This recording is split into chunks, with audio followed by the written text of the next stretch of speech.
वाकई समझ नहीं पाई कि किसकी वजह से हमारी जिंदगी में जहर घुल रहा है। मैं कोशिश करूंगा आरती, तुम्हारी यादों के सहारे जीने की, और अगर नहीं जी सका तो तुम्हें भी नहीं जीने दूंगा।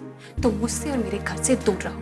मैं तुम्हारा दोषी हूँ आरती। आप अब अपनी बेटी को उसके पति के पास अकेला छोड़ दीजिए और आप अपनी माँ के पास जाके रहिए। मुझे आपसे कुछ नहीं चाहिए, बस आपका प्यार चाहिए। ये खत मिस रोजा डार्टल ने भेजा है।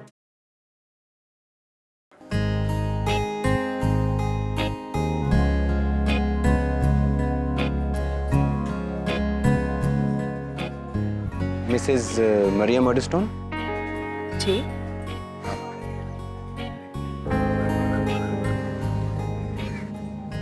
आप मिस्टर कॉपरफील्ड नहीं है? मैंने उनकी फोटोग्राफ्स देखी है। जी मैं कॉपरफील्ड नहीं हूँ, पर मुझे उसी ने भेजा है। कहिए आपको क्या बात करनी है उससे? मुझे बात कॉपरफील्ड से ही करनी थी, किसी और से नहीं। ठीक है मिसेस मर्डस्टोन, मैं आपका यह संदेश डेविड को दे दूंगा, पर मैं आपसे ये वादा नहीं कर सकता कि वो आपसे मिल पाएगा। वैसे आप चाहें तो जो भी बात है मुझसे कर सकती हैं, यही समझकर कि आपके सामने डेविड खड़ा है। मैं आपकी बात पे यकीन कैसे कर लूं? मैं भी नहीं जानता कि आपको यकीन कैसे दिलाऊं। वैसे अगर आपने उसकी नॉवल पढ़ी है तो आपने उस दोस्त के बारे में भी पढ़ा होगा जो उसे स्कूल में सबसे पहले मिलता है। तनवर। वो नॉवल में दिया गया नाम। उस दोस्त का असली नाम था तारिक, और मैं ही वो दोस्त। मैं उससे दोबारा कब कैसे मिला मैं आपको नहीं बताऊंगा, वो आप आगे नॉवल में पढ़िए। तो क्या मिस्टर कॉपरफील्ड ने जो कुछ भी अपने नॉवल में लिखा है वो सब सच है? 99%। और उनके सौतेले पिता ने उन्हें सचमुच वैसे ही टॉर्चर किया था जैसे उन्होंने नॉवल में लिखा है? ये बात आपने मिस्टर मर्डस्टोन से नहीं पूछी। वैसे आप उनकी बहन से भी पूछ सकते हैं।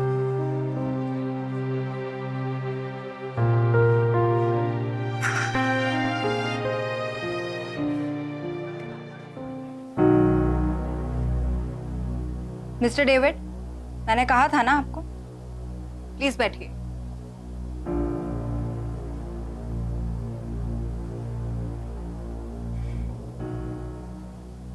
मिस्टर डेविड बहुत बिजी आदमी है, जल्दी से और कम लफ्जों में बताओ उस दिन क्या क्या हुआ था जब तुम जेम्स के साथ उस लड़की को लेके भागे थे।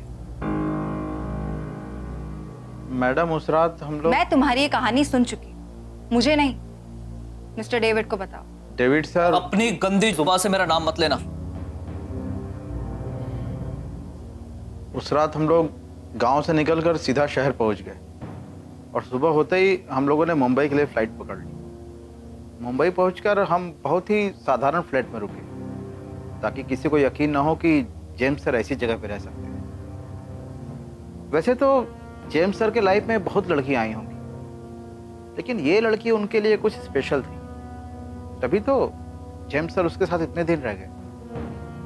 हाँ, पर बाद में उन दोनों के बीच में झगड़े होने लगे। तुम इतने सवाल क्यों पूछते हो मुझसे? आज तक मुझसे किसी ने इतने सवाल नहीं पूछे, डैन अंकल ने भी नहीं। मैंने तुम्हें कितनी बार कहा अगर बाहर जाना है तो लेटीमर को साथ लेके जाया करो।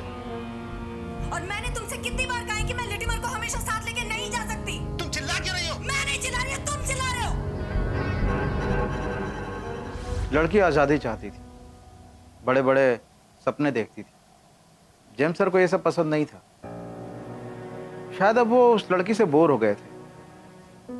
लड़की कुछ अपने फैमिली को ज़्यादा ही मिस करती थी।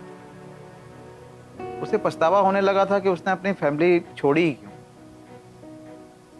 जेम्स सर एक दिन लड़की के पास आकर बोले कि वो दिल्ली जा रहे हैं किसी काम से। उसने भी जिद के साथ चलने की, लेकिन सर ने मना कर दिया। उनका प्लान तो कुछ और ही था।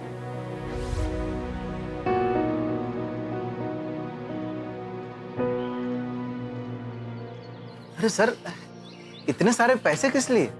लेटीमर, मैंने एमिली से कहा है कि मैं दिल्ली जाऊं, 1-2 दिन में वापस आ जाऊं, लेकिन ये सच नहीं। मैं समझा नहीं सर। देखो, ना तो मैं दिल्ली जा रहा हूं और ना ही मैं वापस आने वाला हूं। तो फिर आप कहाँ जा रहे हैं? वो सब तुम छोड़ो और ये सुनो कि तुम्हें करना क्या है। मेरे यहाँ से जाने के 2 घंटे बाद तुम एमिली को बताओगे कि मेरी तरफ से वो आजाद है, जहां जाना चाहे वो जा सकती है। वैसे अच्छा यही होगा कि वो अपने घर वापस चली जाए। और मैं सर? तुम वापस गैंगटॉक जाओगे घर, और मम्मा को कहना कि मेरी चिंता ना करें, मैं जल्दी वापस आऊंगा। सर आप मुझे बहुत मुश्किल में डालकर जा रहे हैं। मुझे यकीन है कि तुम सब संभाल लोगे। और हाँ, जब तक मैं वापस नहीं आता मम्मा का ध्यान रखना तुम्हारी जिम्मेदारी। जी। और हाँ, एमिली का ध्यान रखना। आप निश्चिंत रहिए सर, मैं सब संभाल लूंगा।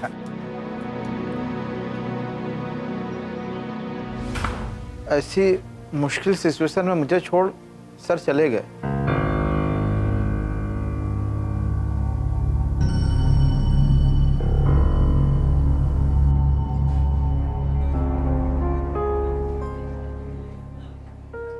तो शादी के फौरन बाद ही आपने अपनी वसीयत लिख दी, और उसके मुताबिक अगर आपको कुछ हो जाता है तो आपका सब कुछ मिस्टर मर्डरस्टोन का हो जाएगा। मैंने लिखी कहाँ है मिस्टर तारिक?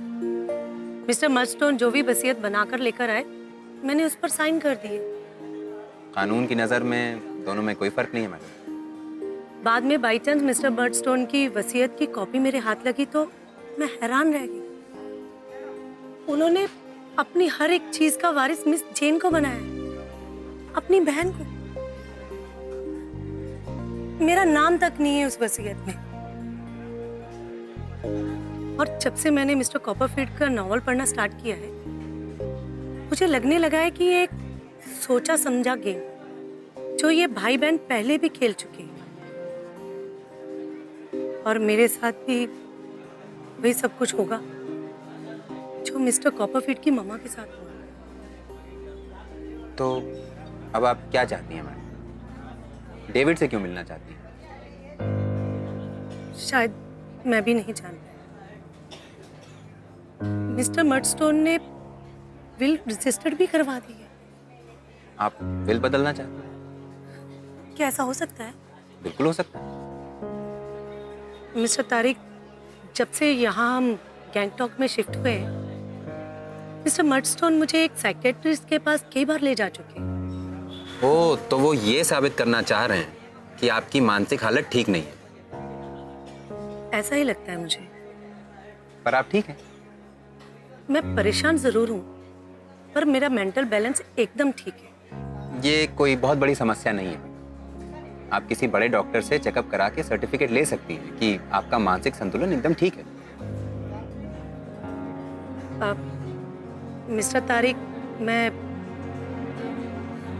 मैं मर्डस्टोन से तलाक लेना चाहती हूँ। किस बेसिस पर? उन्होंने एक नहीं, कई फ्रॉड किए हैं मेरे साथ। मेरे पास सबूत है। मिस्टर तारिक, आप किसी वकील को जानते हैं? जानता हूं मैडम, और ऐसे वकील को जानता हूं जो आपका केस यूं लड़ेगा जैसे वो अपना खुद का केस लड़ रहा हो। प्लीज मुझे उस वकील से मिलवाइए ना। आप उस वकील से मिल चुकी हैं।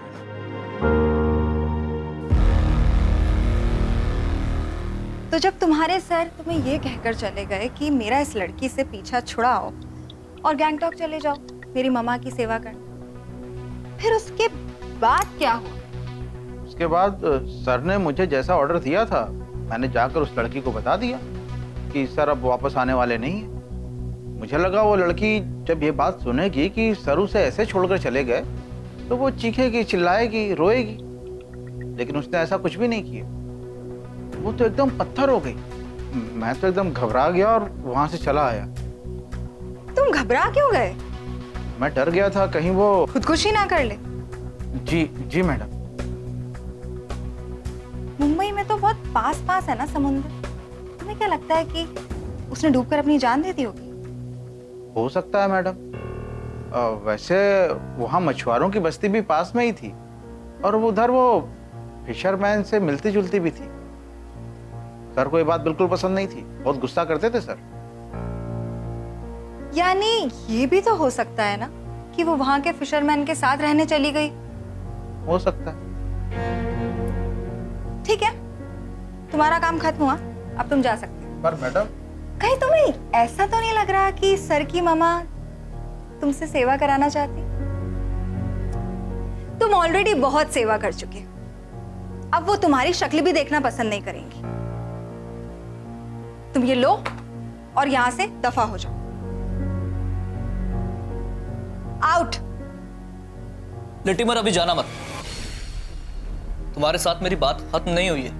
मिस्टर कॉपरफील्ड, अभी मेरी भी बात आपके साथ खत्म नहीं हुई है। मिस डार्टल, आपको जो भी बात करनी है जल्दी कीजिए, मुझे अब जाना है। अपने दोस्त की मम्मा से बिना मिले ही चले जाओगे डेविड? उससे ज्यादा बदनसीब कौन हो सकता है, जिसे ना तो अपने दोस्त से मिलने में कोई दिलचस्पी है और ना ही। मिस्टर कॉपरफील्ड, आपसे बस उतनी ही बात करनी थी कि जेम्स यहाँ पे कभी ना कभी वापस आ ही जाएगा, और अगर वो लड़की जिंदा है तो उसका साया जेम्स पे और इस घर पर नहीं पड़ना चाहिए। ये आप जाकर उसे और उसके परिवार को समझा दीजिए। मैं हैरान हूं मिस डार्टल, जेम्स ने उस लड़की के साथ जो कुछ भी किया, उसके बावजूद भी आपको लगता है कि उसे या उसकी फैमिली को जेम्स या इस घर में कोई दिलचस्पी होगी? वो गरीब बेशक हैं, लेकिन गिरे हुए लोग नहीं हैं। वो इस घर की हवा में सांस लेना तक पसंद नहीं करते। मिस्टर डेविड, कोई बात नहीं रोजा, जेम्स ने डेविड पे कितने ही एहसान क्यों ना किए, फिर भी उसको अपने दोस्त पर नाराज होने का हक। सुना है तुम अब एक मशहूर राइटर हो। लोगों को दर्द भरी कहानियां पसंद है, और वो तो मुझे इतना मिला है कि मैं उम्र भर पढ़ने वालों को दिलचस्प किस्से दे सकूं। तुमने बचपन में ही अपनी माँ को खो दिया था, अफसोस की बात है। आज तुम्हारी माँ जिंदा होती तो तुम पर गर्व करती।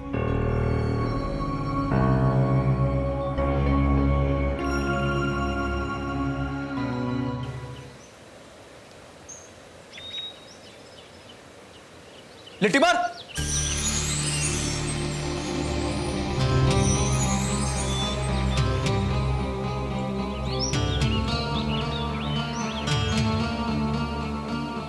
लिटिमर,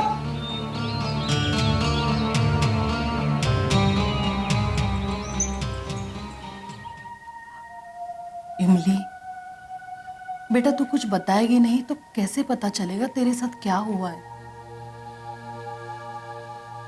तेरे नौरे के साथ झगड़ा हुआ है क्या तेरा? तेरे दादा जाए वहां, बात करे उससे।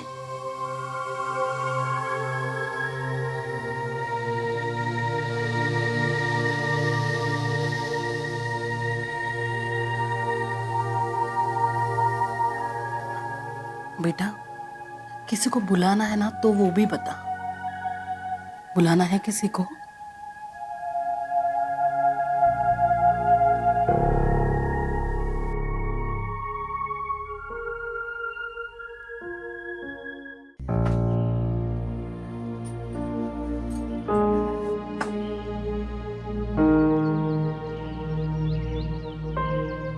कुछ बताया उसने?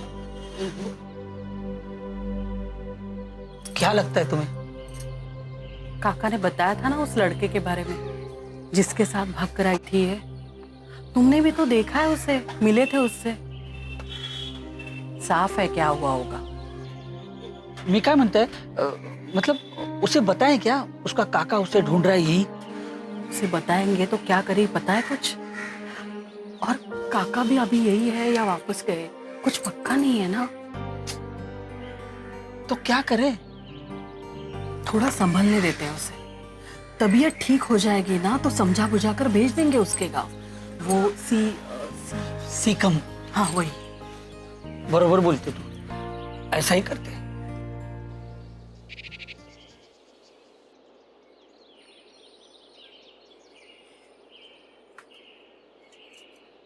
ये लो और जाओ यहां से।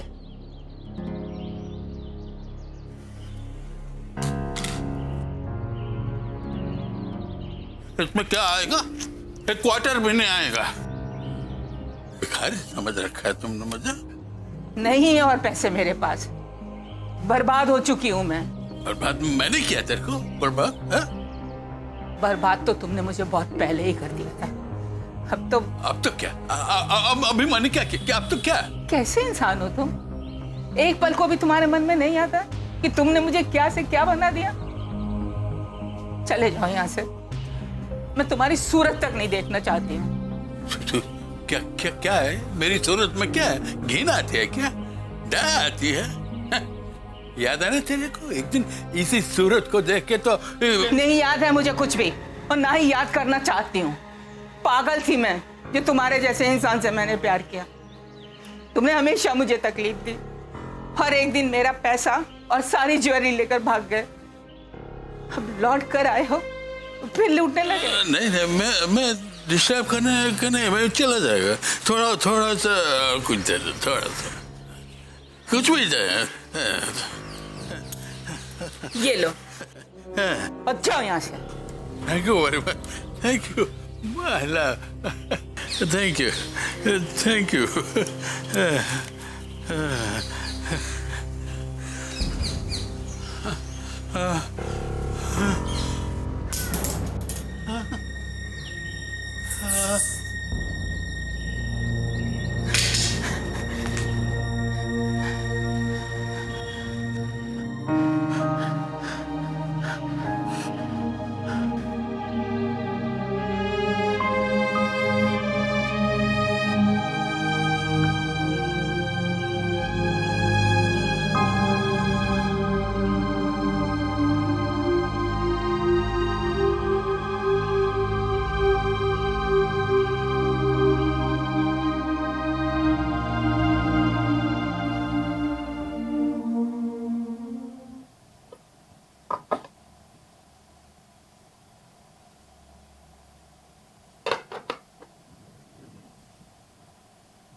हम आपसे कुछ बात करना चाहते हैं मिश्रा जी। सारांश, व्याख्या दूसरे कमरे में पढ़ो।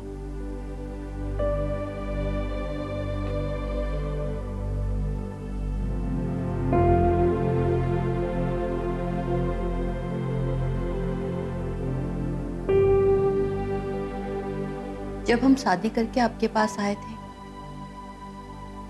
तब हमने आपको कुछ कहा था। तब से आज तक हम वही बात कहते आए हैं कि हम आपको छोड़ के कहीं नहीं जाएंगे मिश्रा जी। और हमने अपना वचन निभाया भी। निभाया है कि नहीं मिश्रा जी? हम क्यों हमेशा आपके पीछे पीछे चलते रहे मिश्रा जी, बताइए तो? क्योंकि आपने हमारा विश्वास कभी नहीं तोड़ा। अपने दिल की सारी बात बताई है हमने, छोटी से छोटी, बड़ी से बड़ी। कुछ नहीं छिपाया आपने अपनी आशा रानी जी से। लेकिन हम जब से गंगटोक से यहां आए हैं, आप तो हमारे लिए पहेली बन गए हैं। आप क्या सोचते हैं, क्या करते हैं, बहुत कुछ छुपाते हैं हमसे। अब जब आप बदल गए हैं मिश्रा जी, तो हमें भी तो बदलना होगा ना। आशा रानी जी, ना ना ना, अब ये मत कहिएगा कि हमें भ्रम हो रहा है। हम बहुत सीधे हैं, पर इतने भी सीधे नहीं हैं। हम सब समझते हैं कि किसका साया पड़ा है आप पर। आप क्या कह रही हैं आशा रानी जी? किसके बारे में कह रही हैं? आपके वो श्रीमान ही बहुत सहायता कर रहे हैं ना आपकी, यही बताया था ना आपने हमें। तो अब आप हमें ये बता दीजिए कि उस सहायता के बदले में आप क्या करते हैं उनके लिए? परिश्रम कर रहे हैं ना हम। न दिवस देखते हैं, न रात्रि देखते हैं, अविरल कार्य कर रहे हैं। वो तो आपका स्वभाव है मिश्रा जी। आप किसी भी काम में दिन रात नहीं देखते। यहां तो आप अच्छा बुरा भी नहीं देख रहे। आपको भ्रम हो रहा है आशा रानी जी। भ्रम? अब कहिए आप कि हमें भ्रम हो रहा है, हम मान जाएंगे। कोई सवाल नहीं पूछेंगे आपसे मिश्रा जी।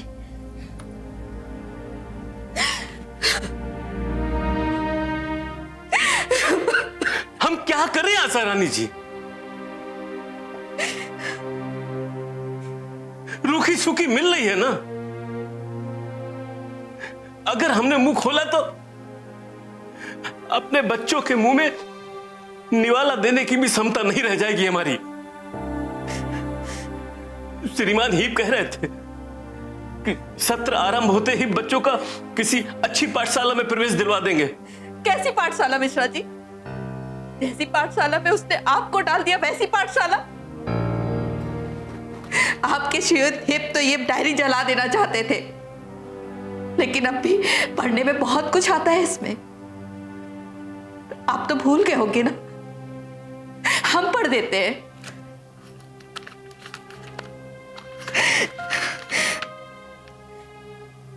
एक ना एक दिन तो एग्नेस को मेरी होना ही होगा। देखता हूं कब तक। आगे का पन्ना जल गया है, लेकिन समझ में आता है एग्नेस बिटिया का ही नाम है ना। आगे लिखते हैं आपके श्रीमान है टॉट। टॉट तो लल्ला को कहते हैं ना। मेरे दिल को तसल्ली तब मिलेगी जब मैं टॉट को भीख मांगते हुए सड़कों पर देखूंगा।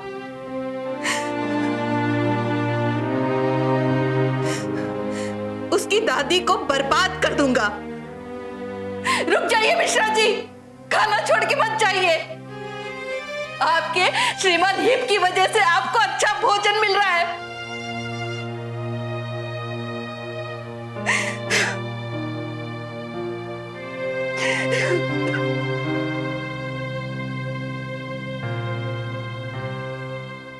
वही नहीं बोलती है ना, रख ले चुपचाप। सोचने के लिए तुम्हारे पास यहाँ है कुछ? आई एकवीरा देवी, बिछड़ों को मिला देना, इतनी दया करना बस। आपने मेरी बेटी को सहारा दिया, भगवान हो मेरे लिए। मैं बच्चा कैसे पैदा करूंगी? मैं तो खुद ही बच्ची हूँ। वो गंगटोक में